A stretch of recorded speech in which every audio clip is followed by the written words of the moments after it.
spoiler warnings for Deltarune and probably Undertale, so please play them if you haven't. That being said, theory time. So Chris already has the birdcage in Chapter 1 that has apparently taken a few crashes already, but why? The player only started controlling them recently.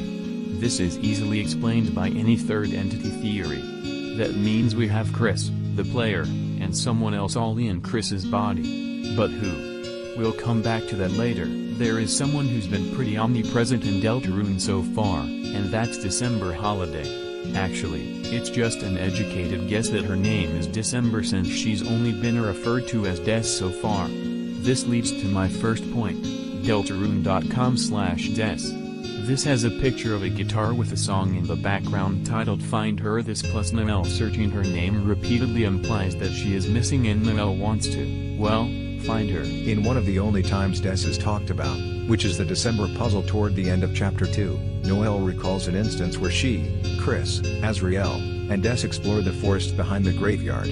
The only thing back there is a bunker that plays a sped-up Gaster-related noise. This combined with the Goner code in which an unspecified character is trapped somewhere dark where they can hear scratching from outside implies that Des might have gotten trapped in a dark world in that bunker. But why would Noelle also say she remembers Des wiping her tears with Azrael's jacket on that same trip if she went missing? Noelle is known to block out painful memories, as seen in Snowgrave. And one thing I find very interesting is that Des wiped her tears with Azrael's jacket instead of her own.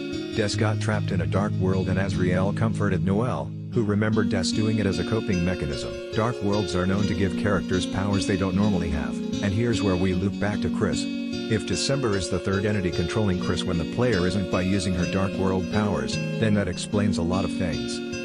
For example, why does Chris open a new fountain, especially after Snowgrave? They just saw the dark world turn into essentially a nightmare, and one of their classmates is presumably dead.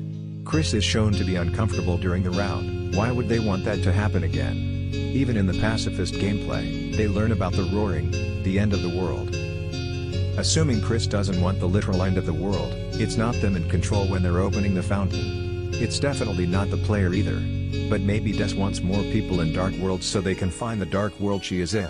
And if Des is connected to Chris, it explains how they jumbled the dice brace for Noelle as she says if you give her the dice brace. They must have made it say find her, referring to Des. There aren't many typical prank phrases you can make with the letters in the word friendship, which is what Rousey says the bracelet reads.